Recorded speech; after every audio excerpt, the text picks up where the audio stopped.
قرآن اترا مگر سورہ بقرہ مکے میں نہیں مدینے میں نازل ہوئی۔ اس کے بعد شہر مدینہ ہے، جبریل آتا ہے، 4000 سال بعد اس دعا کو اللہ قرآن میں رکھ کے بتا رہا ہے کہ جو دعا میں نے ابراہیم کی قبول کی اسے قرآن میں رکھ کر تمہیں ان خوش قسمت لوگوں کا بتا رہا ہوں جو قیامت تک صرف اللہ کے فرما بردار رہیں گے، کیونکہ ان کے پیچھے دعائے خلیل موجود ہے۔ یہ حضرت ابراہیم کی ذریت ہے۔ آپ نماز پڑھتے ہیں، تشہد پڑھتے ہیں، درود ابراہیمی پڑھتے ہیں۔ آج بھی اس درود کو، حالانکہ درود حضور پر پڑھنا ہے، لیکن نام کیا ہے؟ درود ابراہیمی۔ کما صلیت علی ابراہیم وعلی آل ابراہیم کما بارکت علی ابراہیم وعلی آل ابراہیم۔ حضور اور حضور کی نسل کے لیے اللہ سے جو رحمت مانگی گئی، جو برکت مانگی گئی، کیا کہا گیا؟ وہی والی رحمت، وہی والی برکت، کمانے وہی والی جو تو نے اپنے خلیل کو عطا فرمائی تھی، اب حضور کو، حضور کی نسل کو بھی وہی عطا فرمائی۔ حالانکہ حضور اور حضور کی نسل بھی ذریت ابراہیمی میں ہے، ذریت ابراہیمی میں ہے، اس کے باوجود الگ سے بھی حضور اور حضور کی آل کا ذکر ہے، اور اس میں ابراہیم اور ابراہیم کی ذریت کا ذکر بھی کیا۔ یعنی اس میں حضور سے اوپر جو ذریت ابراہیمی ہے، اس درود میں اس کا ذکر ایک بار ہے، لیکن جو ذریت ابراہیمی حضور سے بعد قیامت تک ہے، اس درود میں اس کا 2 بار ذکر کیا گیا۔ وہ ذریت ابراہیمی اب جس نسل سے چلی، وہ آپ غور کیجئے گا، ماں کی طرف سے اگر شجرہ دیکھیں تو سیدہ بطول زہرا سے ہو کر حضور علیہ السلام پہ جاتا ہے، حضور سے پھر حضرت عبدالمطلب کی طرف چلا جاتا ہے، حضرت عبداللہ اور حضرت عبدالمطلب، اور اوپر حضرت ہاشم۔ لیکن اگر باپ کی طرف سے شجرے کو گنیں تو یہ شجرہ امام حسن و حسین سے سیدھا مولا علی تک جاتا ہے، اور علی کا بابا مولا ابو طالب ہے، اور ابو طالب کا بابا پھر حضرت عبدالمطلب سے جا ملتا ہے۔ یہ ہے ذریت ابراہیمی جس کا تعارف کروا رہا ہے۔ وَمِن ذُرِّيَّتِنَا جسے کہا گیا، حضرت عبدالمطلب حضور کے بھی دادا ہیں، جناب علی کرم اللہ وجہ الکریم کے بھی دادا ہیں۔ میری بات سمجھ نہیں گئی؟ آگے دونوں بیٹے حضرت عبدالمطلب کے ہیں، حضرت ابو طالب بھی، حضرت عبداللہ بھی۔ ادھر محمد رسول اللہ ہے، ادھر حضرت مولا علی کرم اللہ وجہ الکریم ہے۔ تو یہ نسل آگے ذریت بنی لوگوں، اور آپ نے درود اس پہ پڑھا۔ اب ایک بات قرآن نے کیٹیگوریکلی ڈکلیئر کر دی کہ قیامت تک ہر ایک کے شجرے میں، ہر ایک کے شجرے میں آپ کو نافرمان کثرت سے مل سکتے ہیں، لیکن جس ذریت ابراہیمی کے لیے حضرت ابراہیم کے ہاتھ اٹھے، دعا قبول ہوئی، قرآن کی زینت بنی، اب اس ذریت ابراہیمی میں جو جو کلمہ پڑھتا چلا جائے گا، قیامت تک اللہ کی فرما برداری اس کی دعائے خلیل سے ثابت ہوتی چلی جائے گی۔ باقیوں کی فرما برداری پہ شک ہو سکتا ہے، آل محمد اور آل ابراہیم پر یہ قرآن مجید بتا۔ اگر حضرت ابراہیم اور حضرت حضور علیہ السلام کی آل میں نافرمانوں میں کلمہ پڑھ کے آنا تھا تو پھر یہ دعا قرآن میں موجود نہ ہوتی۔ اب اگر انہیں نافرمان کہیں گے تو اللہ کے قرآن پہ سوالیہ نشان کھڑا ہو جائے گا۔ اس لیے سارے بندے غلط ہو سکتے ہیں، مولا کا کلام غلط نہیں ہو سکتا۔ اب میں نے یہ آیت کیوں پڑھی آج 19 ذی الحج ہے، الحمدللہ تعالی، کل 18 ذی الحج گزرا۔ 18 ذی الحج کو ایک واقعہ پیش آیا، حجۃ الوداع سے واپسی پر حضور نبی رحمت صلی اللہ علیہ وآلہ وسلم تپش گرمی جون جولائی کی شدت کی گرمی ہے، عرب کا ماحول ہے، تالاب کا کنارہ ہے، مقام غدیر ہے. امام الانبیاء علیہ السلام نے 1 لاکھ سے زیادہ صحابہ ہم سفر ہیں، قافلہ روک دیا. گرمی میں کوئی درخت نہیں، کوئی سایہ نہیں، اور کہا اونٹوں کے پالان اتار کے منبر بناؤ. 1 پالان 2 پالان کئی پالان رکھے. حضور منبر پہ کھڑے ہوئے اور حسنین کے باپ مولا علی کا ہاتھ پکڑا. 18 ذی الحج تھا، 10 ہجری ہے، آخری حج ہے.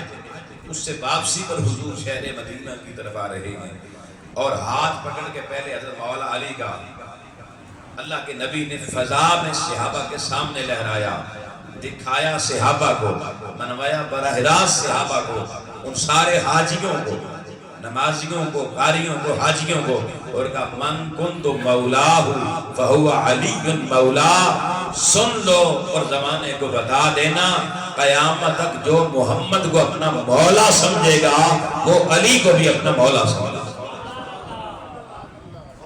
یہ اعلان غدیر حضور علیہ السلام نے 18 ذی الحج کو مقام غدیر پر ایک بندے کے سامنے نہیں، 10 بندوں کے سامنے نہیں، آخری حج کے سارے حاجیوں کے سامنے کھڑے ہوئے تھے. اور وہ حاجی آج والے حاجی نہیں تھے، وہ صحابہ کرام.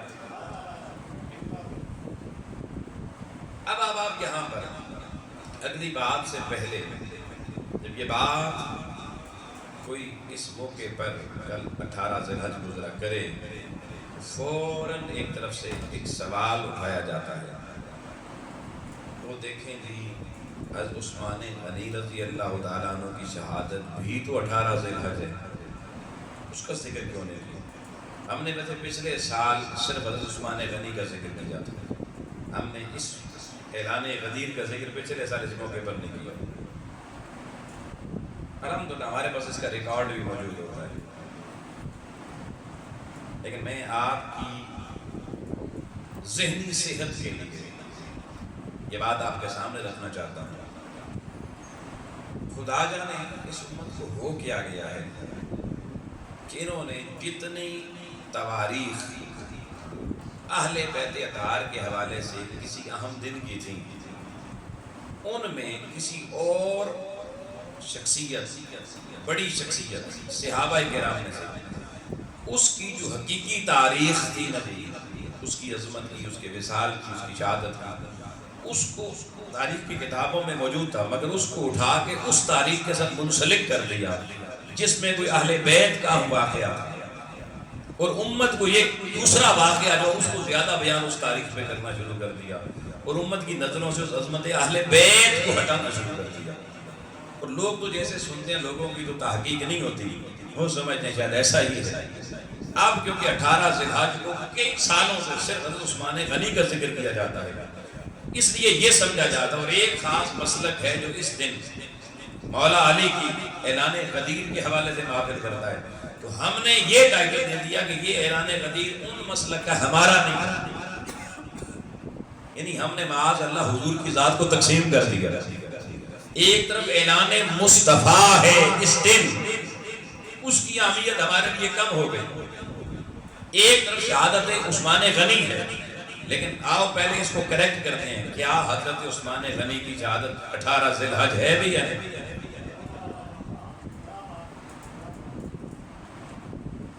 اس آخری 2 اشروں ذی الحج کے 2 شہادتیں، ایک شہادت حضرت عثمان غنی کی ہے، ایک شہادت حضرت فاروق اعظم کی. دونوں خلفائے راشدین المہدیین میں سے،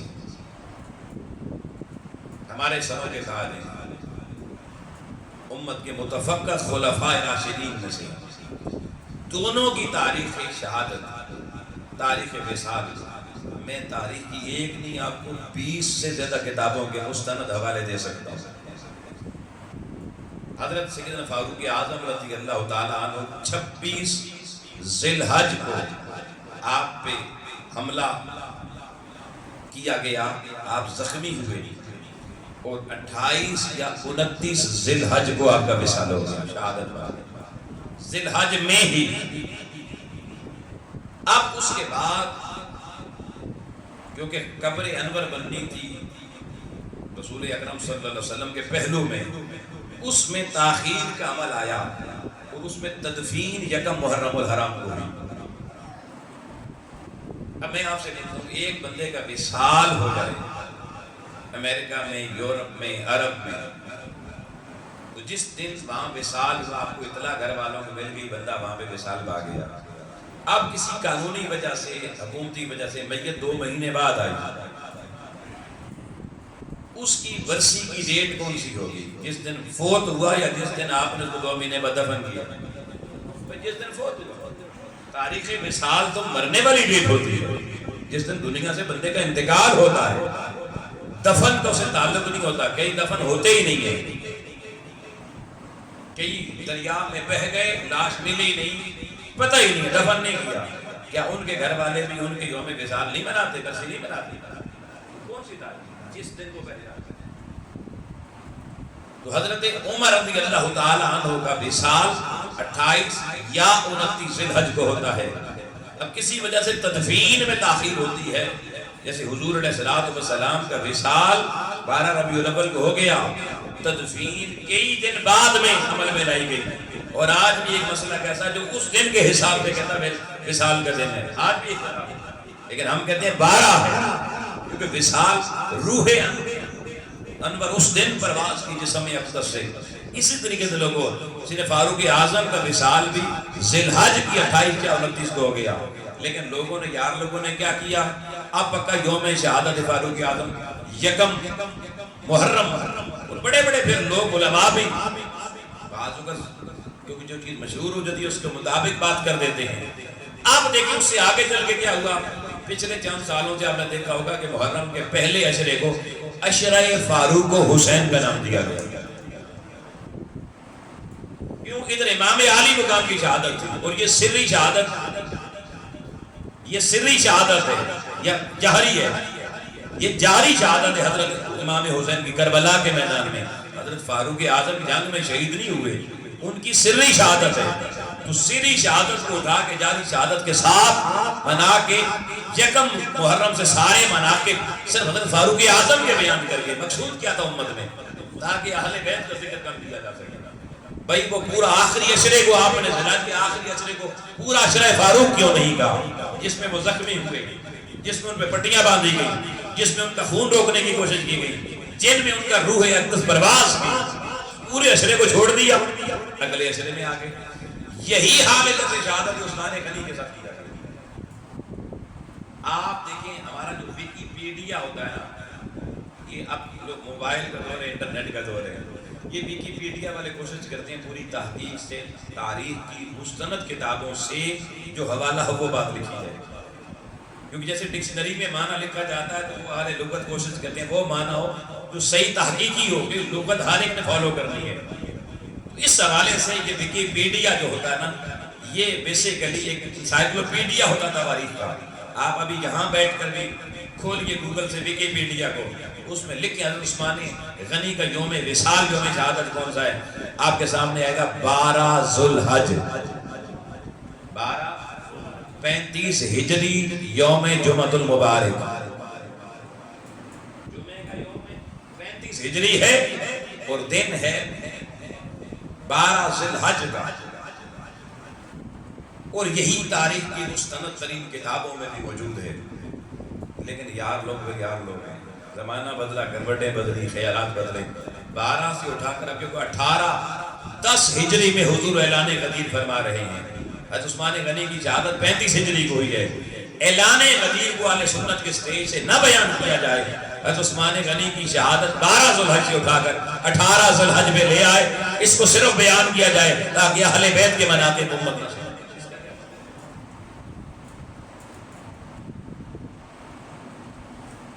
اچھا ایک اور واقعہ دیکھنا چاہیے۔ اچھا کئی کتابوں کے حوالوں میں یہ 18 ذی الحج بھی لکھا ہوا ہے، میں نے کہا مستند تاریخ کے زیادہ حوالے 12 ذی الحج کے، لیکن کتابیں ریپرنٹ ہوتی ہیں، کئی چیزیں پرانی تواریخ میں تواریخ مس ہوگی پھر لکھی ہوئی، کسی نے 18 کر دیا، مان لیا 1 منٹ کے لیے 18 ہی مان لیں۔ ہم کہتے ہیں ہم تو کسی بات میں اختلاف کو ہوا دے کر مخالفت نہیں پیدا کرتے، اعتدال کی راہ پیدا کرنے کی کوشش کرتے ہیں۔ اب لوگ یار لوگوں نے کہا جی 18 تاریخ عثمان غنی کی شہادت ہے جی، یہ لوگ جشن غدیر منا رہے ہیں، کوئی عید غدیر منا رہا ہے، یہ سنیوں کا کیا کام ہے؟ ادھر شہادت اتنے بڑے خلیفہ راشد کی، ادھر انہیں جناب جشن منانے لگا ہوا ہے۔ تو یہ عثمان غنی کے ساتھ لیکن یہ وفات ہونا ہوگا، ذرا رکیں، ذرا ٹھہریں۔ میں آپ سے ایک سوال کرنا، اگر عید الفطر والے دن یا عید میلاد النبی والے دن آپ کے محلے میں 3-4 بندے مر جائیں، ایک بھی نہیں 3-4 بندے مر جائیں، جنگ میں شہید ہو جائیں، تو کیا خیال ہے آپ عید پڑھنے تو نہیں آئیں گے نا؟ یہ بندہ مر گیا، عید کیوں پڑھیں؟ خوشی کی عید ہے، تو انہیں چھوڑ دیں گے یا پڑھیں گے؟ سارے بولیں۔ اچھا میلاد النبی 12 ربیع الاول کی عید ہے، اس میں تو عید پڑھنی نہیں ہوتی۔ اس دن آپ کے محلے میں فوتگی ہو گئی، کوئی بندہ شہید ہو گیا، کوئی فوجی جنگ میں شہید ہو گیا، کیا آپ اس دن میلاد النبی کا جشن نہیں منائیں گے؟ وہاں سوال کیوں نہیں پیدا ہوتا؟ کیا 12 ربیع الاول کو لوگ نہیں مرتے؟ ہر سال مرتے ہیں، کئی جنازے اٹھتے ہیں، کیا جشن میلاد سنی نہیں مناتے؟ اچھا چلے اور سمپل مثال دیتا ہوں، آپ کا بیٹا ہے، وہ بورڈ میں فرسٹ آ گیا، یا آپ کے بیٹے کی ایک بڑی نوکری لگی، اس نے کوئی ٹیسٹ دیا ہوا تھا سی ایس ایس کے امتحان کا، سی ایس پی افسر بن گیا، اور اس کو لیٹر وصول ہوا بھرتی کا، اس دن جس دن محلے میں وہ فوتگی ہو گئی، کیا آپ اس دن اپنے بیٹے کی خوشی پر خوش ہوں گے یا نہیں؟ مٹھائی بانٹیں گے یا نہیں؟ آپ کہیں گے ٹھیک ہے فوتگی ہوتی ہے وہ جنازہ پڑھیں گے، وہ اپنی جگہ کام، لیکن ہمیں خوشی آئی ہے، خوشی کیوں چھوڑتے ہیں؟ میرا بیٹا آج فرسٹ آیا ہے، میرے بیٹے کو آج نوکری لگی ہے، ماں بھی خوش ہوگی، باپ بھی خوش ہوگا، تو کیا کہیں گے وہ ماں باپ معاذ اللہ کا فوتگی ہو گئی ہے ان کے خلاف ہے؟ یہ کیسے بات ہے؟ اگر حضرت عثمان غنی کی شہادت 18 سے آج کو بھی مان لیں تو حضور کا اعلان غدیر 18 سے 19 پہ تو نہیں جائے گا نا؟ کیا حضور علیہ السلام کے فرمان کی کوئی اہمیت نہیں ہے؟ اور پھر یہ اعلان معمولی اعلان نہیں ہے۔ بعض لوگوں نے کہا حضور نے کیا اعلان کیا؟ یہی کہا تھا من کنت مولا فہو علی مولا، جس کا میں دوست ہوں اس کا علی دوست ہے۔ تو دوست کیا ہو گیا؟ میں نے کہا یہ بتاؤ حضور نے جن کے سامنے اعلان کیا وہ 14ویں صدی کے مولوی تھے یا حضور کے صحابی تھے؟ یہ حضور کے صحابی تھے۔ صحابہ کو نہیں پتا تھا کہ علی حضور کے دوست ہیں؟ انہیں دھوپ میں کھڑا کر کے پالان بچھوا کے ممبر بنا کے یہ بات فرمانے کی کیا دکھ بنتی تھی کہ جس کا میں دوست اس کا علی دوست ہے؟ وہ سارے دیکھتے نہیں تھے؟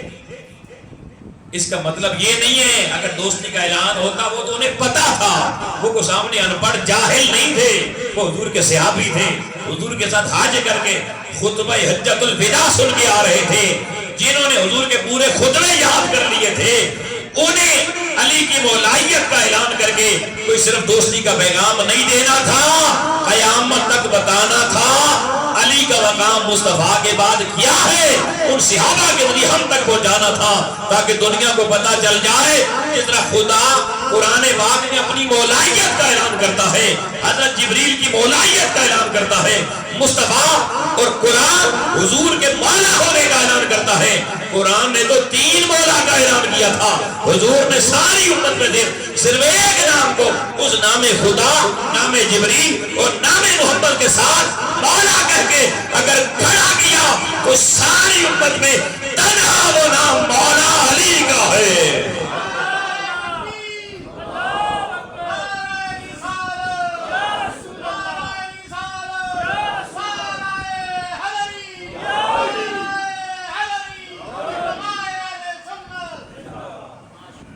اس سے اعلان کی کوئی اہمیت۔ پھر میں بڑی مزے کی بات آپ کو کچھ یار دوست ہر دور میں ایسے ہوتے ہیں ان ایمان والوں کی صفوں میں جن کی سوئیاں بھی آگے پیچھے ہوتی ہیں۔ حضور نے جب اعلان کیا نا اس وقت بھی ایک بیلی کھڑا ہو گیا، اس نے کہا یا رسول اللہ یہ بتائیں نماز کا حکم ہمیں آپ نے دیا یا اللہ نے دیا؟ حضور نے کہا اللہ نے دیا۔ اس نے کہا روزے کا حکم ہمیں آپ نے دیا یا اللہ نے دیا؟ حضور نے کہا اللہ نے دیا۔ زکوٰۃ کا حکم ہمیں آپ نے دیا یا اللہ نے دیا؟ حضور نے کہا اللہ نے دیا۔ فرمایا حج کا حکم پوچھنے لگا، یا رسول اللہ بتائیے حج کا حکم ہمیں آپ نے دیا ہے یا اللہ نے دیا ہے؟ حضور نے فرمایا اللہ نے دیا ہے۔ یہ سارے سوال پوچھ کے بدبخت کہنے لگا، یا رسول اللہ یہ علی کے مولا ہونے کا ہمیں تسلیم کروانے کا حکم آپ نے دیا یا اللہ نے دیا ہے؟ مصطفیٰ نے کلیجے پہ ہاتھ رکھ کے کہا یہ حکم بھی اللہ نے دیا ہے۔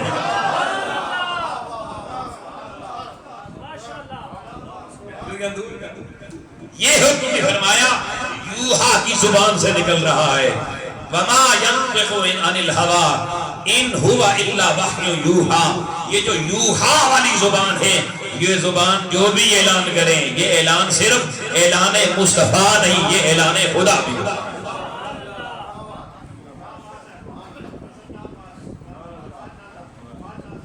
اب اس بات کو سمجھے سے اعلان بھی کتنی آتی ہے۔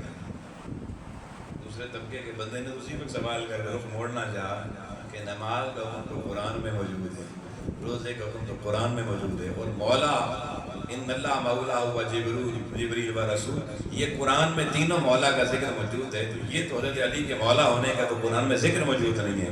اس نے کہا شاید حضور کہہ دیں گے کہ یہ میرا اعلان ہے۔ نہیں، حضور سمجھ گئے بندے کے بول کہاں سے رہا ہے۔ کہا حضرت مولا کائنات کے مولا ہونے کا اعلان بھی یہ صرف مصطفیٰ کا نہیں، یہ اعلان بھی خود خدا کا۔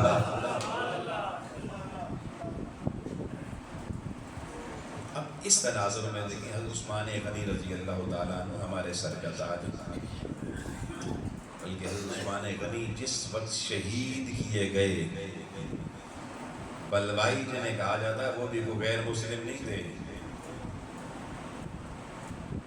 وہ بھی یہودی نہیں تھے، وہ بھی کلمہ ہی پڑھنے والے تھے۔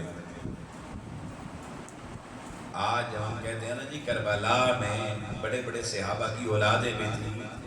یہ عمر بن سعد جس نے پہلا تیر کربلا کی جنگ شروع کرنے کے لیے 22,000 فوج کو گواہ بنا کے کہا یزید کو کہنا حسین کے لشکر پہ پہلا تیر کسی اور نے نہیں، عمر بن سعد نے چلایا تھا۔ یہ پہلا تیر نواسہ رسول کی طرف چلانے والا یہ حضرت سعد بن ابی وقاص کا بیٹا تھا۔ اتنے بڑے جگر تھے آپ ہی کا۔ حضرت عثمان غنی رضی اللہ تعالیٰ عنہ کو بھی شہید کر کے آپ کے سر پہ جنہوں نے برچھا مارا اور داڑھی پکڑ کے جنہوں نے کھینچا گھسیٹا، ان کے بابوں کے نام بھی بہت بڑے بڑے ہیں، وہ بھی صحابہ کرام اجل ہیں، یہ بھی بتا۔ لیکن اس وقت قربان جائیں یہ آئے پچھلی طرف سے، پچھلے گھر سے چھت سے چڑھ کر بلوائی اندر آئے، لیکن اگر یہ آتے حضرت عثمان غنی کے فرنٹ والے اصل دروازے سے تو کبھی اندر نہ جا پاتے۔ کیوں؟ حضرت عثمان غنی کی حفاظت کے لیے دروازہ حضرت عثمان غنی پر ذوالفقار لے کر ایک نہیں دو شہزادے حسن و حسین کسی اور کے نہیں، مولا علی کے کھڑے تھے۔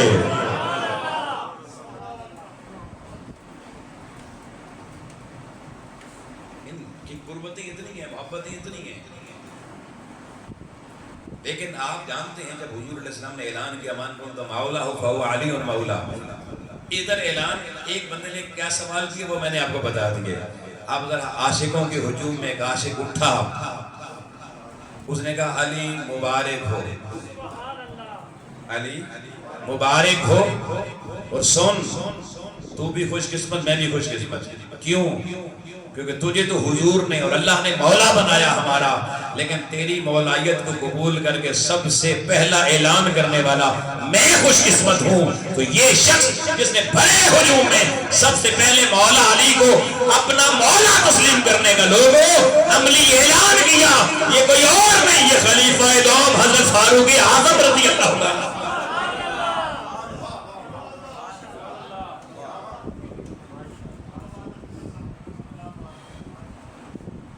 آباب گرامی ایک مفصل کلام کی ضرورت ہے، لیکن ابھی کیونکہ وقت کے دامن میں وسعت نہیں ہے، میں ایک آیت قرآن مجید کی اور آج صرف اس کا افتتاحی بات آپ کے سامنے رکھوں گا، زندگی رہی تو اگلی دفعہ اس کو مکمل کریں گے۔ قرآن مجید کا سورہ نمبر 3 ہے، سورہ آل عمران۔ اس کی آیت نمبر 61 ہے. کئی دفعہ ہم اس کے ڈیفرنٹ پہلوؤں پر پہلے گفتگو کر چکے ہیں. آیت مباہلہ جسے کہتے ہیں، آیت مباہلہ.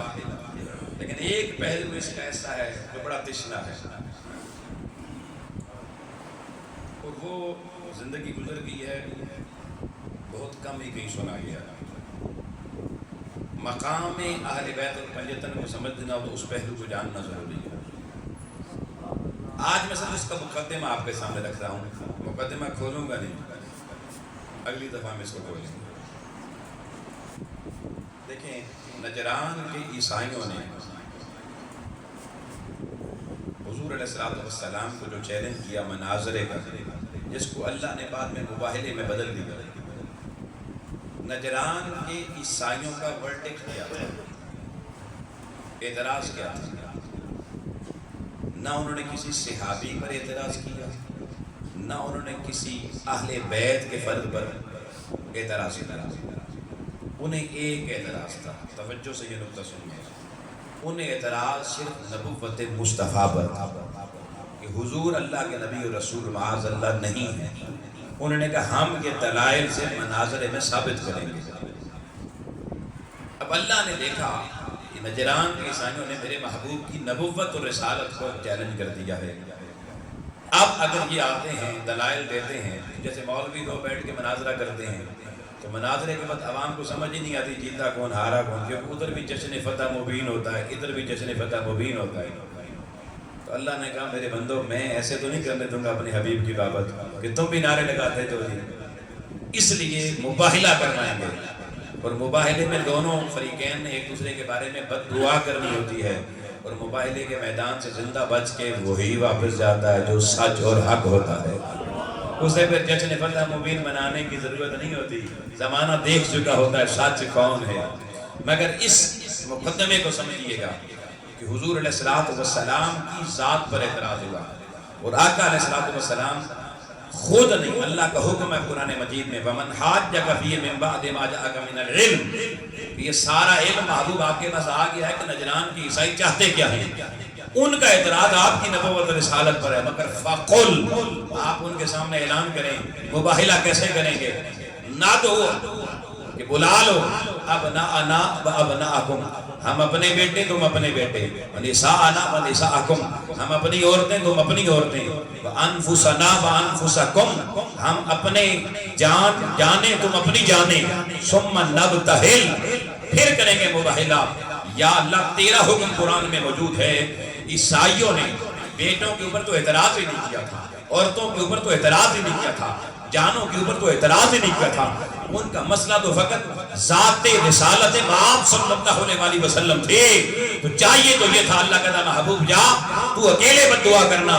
کیا میرے محبوب اگر ان عیسائیوں کے مقابلے میں اللہ کی بارگاہ میں لوگوں ہاتھ اٹھا لیتے بد دعا کر دیتے، روئے زمین پہ ایک بھی عیسائی رہ جاتا؟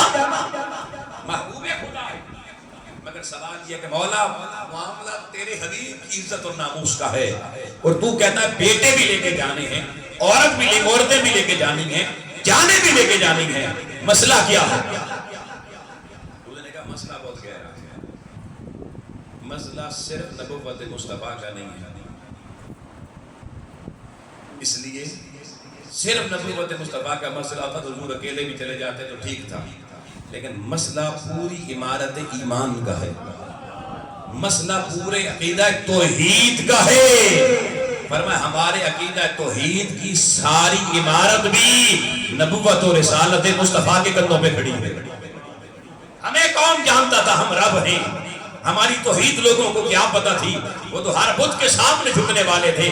ہمارا خدا ہونے کا تعارف بھی مصطفیٰ نے کروایا، ہمارا الہ ہونے کا تعارف بھی مصطفیٰ نے کروایا. ہماری توحید میں ہمارا یکتا ہونا بھی کائنات کو نبوت و رسالت مصطفیٰ کے وسیلے سے ملا.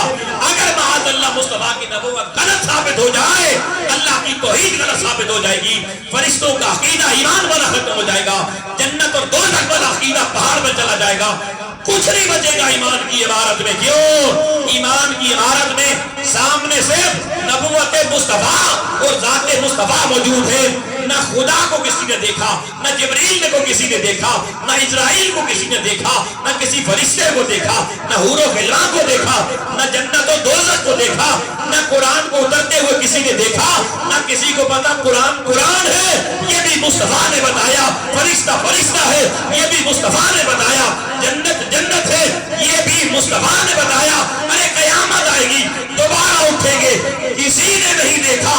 ارے قیامت ہونا بھی میرے محبوب مصطفیٰ نے بتایا، فرمایا میرے ایمان اور دین کی ساری عمارت کہیں اور نہیں، نبوت مصطفیٰ کے قدموں میں کھڑی ہے، مسئلہ معمولی نہیں ہے۔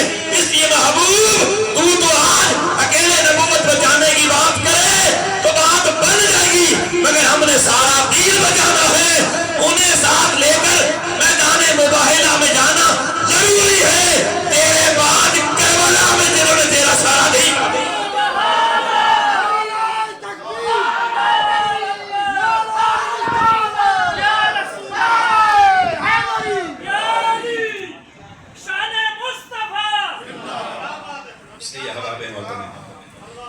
یہ مقدمہ میں نے آپ کے سامنے رکھا، یار جتنا صحبت بات نہیں، انشاءاللہ اس مقدمے میں یہی سے آگے گفتگو شروع کریں گے۔ وما توفیقی الا باللہ۔